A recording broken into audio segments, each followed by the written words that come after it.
Lena adjusted the strap of her camera bag as she stepped out of her car. She was a photographer, always chasing the perfect shot for her portfolio. Her friends called her fearless, but she just thought of herself as curious. The assignment this time was different. She wasn't hired by a client, but inspired by a rumor she overheard in a small-town cafe the week before.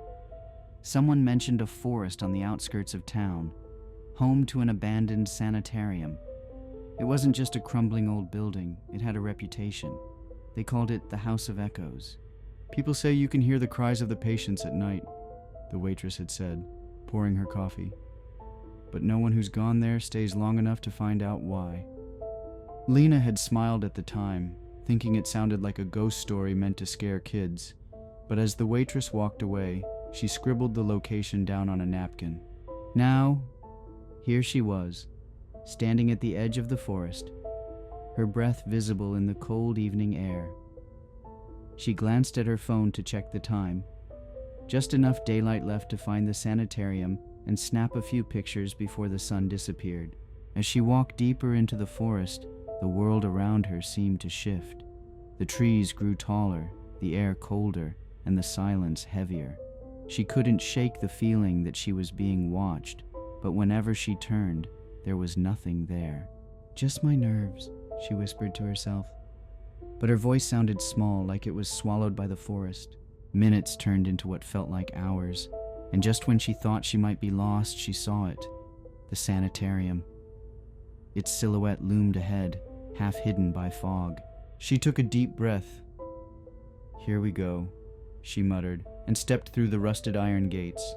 Lena stepped cautiously through the rusted iron gates, her breath visible in the cold evening air. The fog clung to the ground like a thick blanket, and the dilapidated structure of the sanitarium loomed ahead, its dark windows staring down like hollow eyes. The smell of mildew and rot hit her nostrils as she crossed the threshold, and a chill ran down her spine.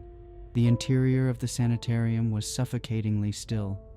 Broken furniture lay scattered across the floor, as if abandoned in a hurry. Faded medical charts, yellowed with age, fluttered softly on the walls as though stirred by an invisible breeze. The wallpaper peeled and curled in places, revealing cracked plaster beneath. The air was heavy, thick with dust, and the distant sound of dripping water echoed through the halls. Lena lifted her camera, trying to focus on the eerie beauty of the place. The lens clicked, capturing the haunting desolation of the sanitarium. She moved down the hallway, feeling the weight of the silence pressing on her chest, her footsteps muffled by the thick layer of dust. But then, she heard it. A soft murmur, almost imperceptible over the sound of her own breath. Her head snapped in the direction of the noise. But there was nothing. Only the faint creaking of old wood. She shook her head, telling herself it was nothing more than the building settling. Yet the feeling of being watched lingered, like unseen eyes tracing her every move. As she advanced further, the shadows seemed to grow longer, twisting in unnatural shapes. Lena paused at the doorway to a large room, where the air was noticeably colder. She stepped inside, her flashlight beam cutting through the darkness. Her camera clicked again, the shutter's sound echoing in the stillness. Then, in the corner of her eye, she saw it. A shadow, darting quickly across the hallway. Lena's heart skipped a beat, and she spun around, her flashlight flickering as if it was struggling to stay alive. But when she turned, the hallway was empty. Her pulse quickened, but she forced herself to steady her breath. "Just nerves," she whispered aloud, her voice sounding small, swallowed by the oppressive atmosphere. As she made her way deeper into the sanitarium, the whispers grew louder, almost like distant voices speaking in another room. But when she listened carefully, they seemed to be coming from all around her.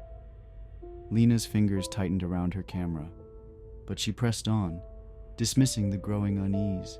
Her footfalls echoed as she moved further into the building, determined to capture something, anything, that would make the eerie location worth the trek. But as she turned a corner, her flashlight flickered one last time before completely going out.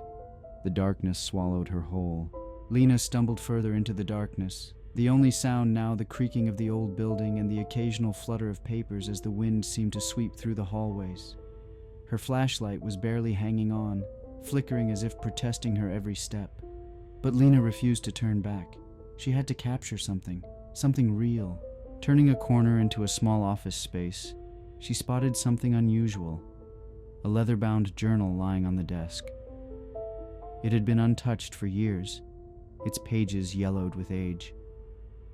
Her fingers trembled as she opened it, brushing away the dust. The first few pages were filled with cryptic notes, strange symbols, medical terms, and references to treatment procedures that made little sense. As her eyes scanned the pages, she found a name: Dr. Renfield. The journal spoke of a series of experiments conducted in the sanitarium, ones that went far beyond medical science. Treatments designed not to heal, but to trap the suffering of the patients in some twisted, unnatural way. The mention of a ritual that bound the souls of the tormented caught her attention. "Trap the suffering," she read aloud, her voice trembling. But before she could digest any more, the temperature in the room plummeted. A sudden chill swept over her, freezing the air in her lungs. Her breath became visible, and the hairs on her neck stood up. She fumbled with her flashlight, but it flickered again, casting unsettling shadows against the peeling walls. As she tried to steady it, the light barely illuminated the corners of the room, casting eerie, distorted shapes across the floor. The first whisper was so faint that she thought it was her imagination.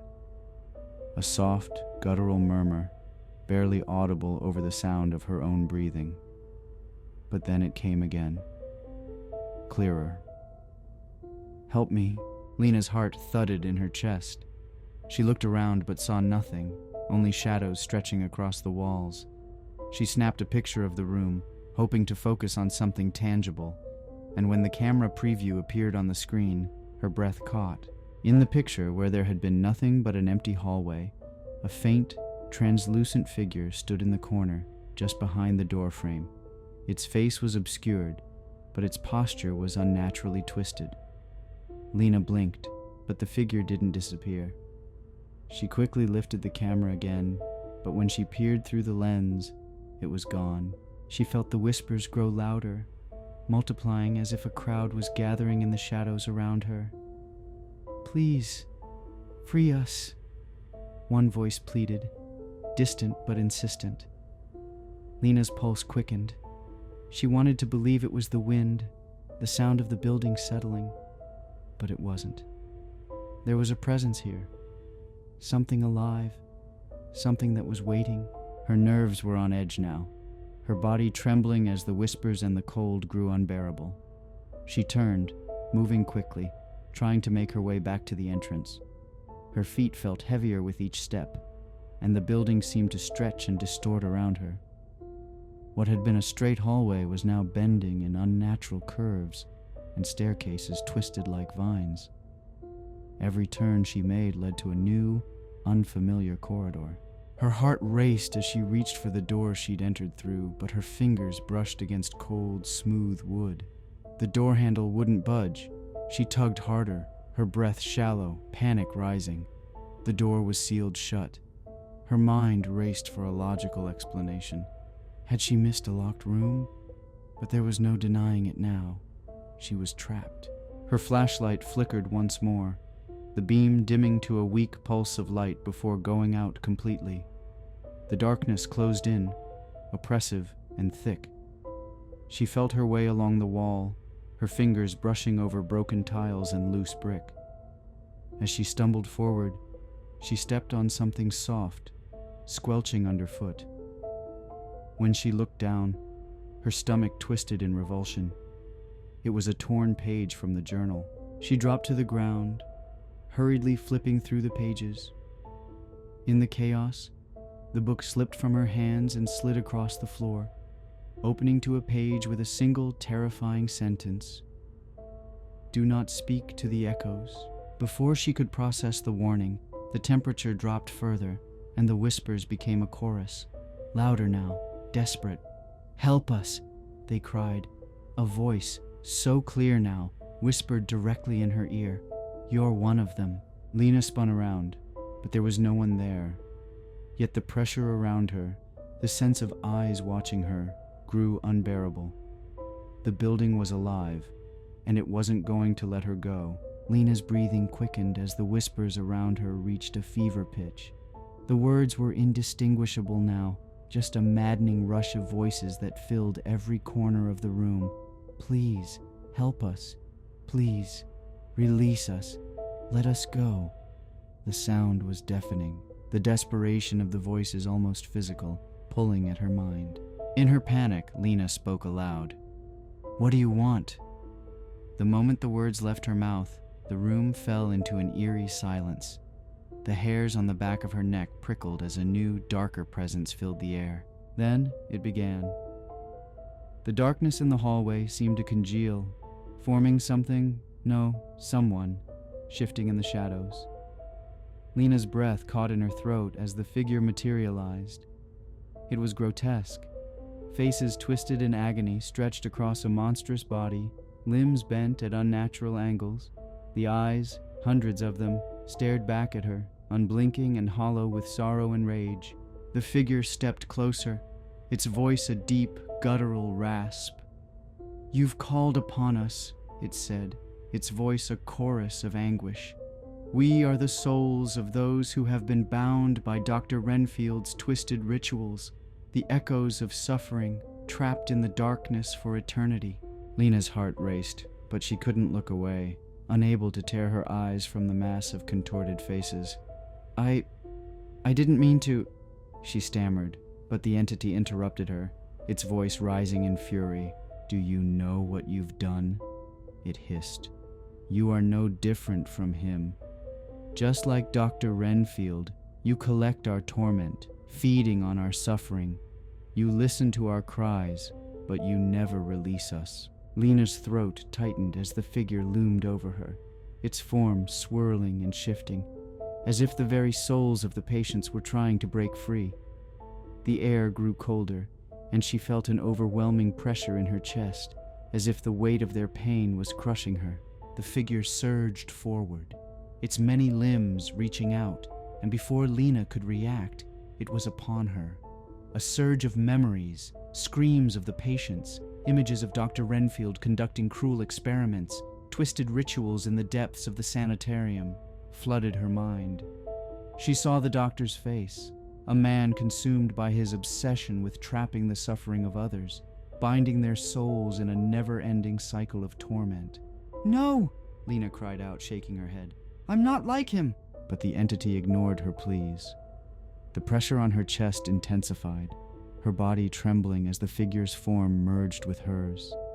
She felt the memories of the patient's pain, their endless suffering, pouring into her, as if their torment was becoming her own. Their cries reverberated in her skull, each one more insistent than the last. She wanted to scream, to tear herself away from them, but she couldn't. "You are one of us now," the entity whispered in her ear, its voice chilling. "The echoes will never leave you. You will collect forever." In the depths of her despair, Lena felt herself losing control. The entity's grip on her soul tightened. She could feel the cold, the pain, the anguish, until it was all she could see.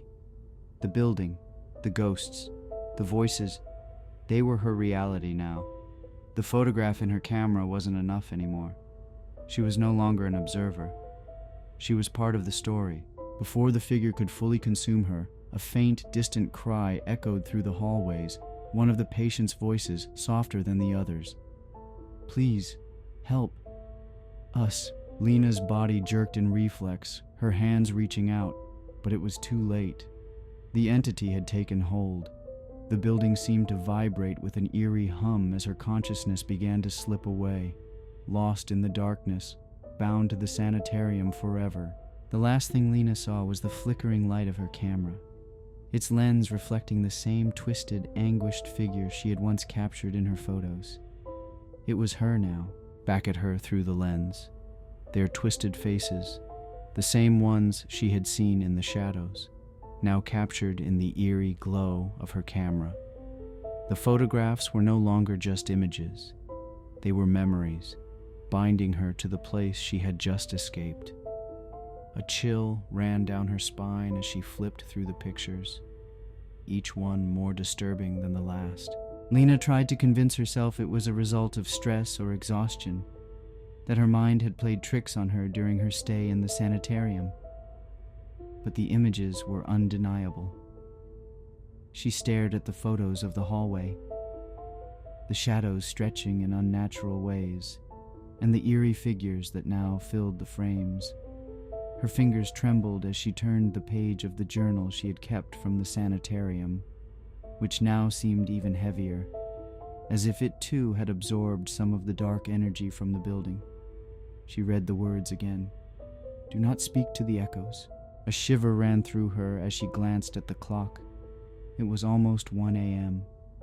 The house was silent, but she felt the echoes in the air around her. The whispering had begun again, distant but insistent, like a faint murmur behind the walls. She could almost hear the voices calling to her, urging her to return. The whispers became louder, filling her thoughts, tugging at the edges of her sanity. Lena's hands gripped the edge of the desk, her mind racing. The echoes were not just in the sanitarium. They were inside her now. She could feel them, their cold presence growing stronger, pushing at the corners of her consciousness. She heard her own voice whisper in the back of her mind, "You're one of them now."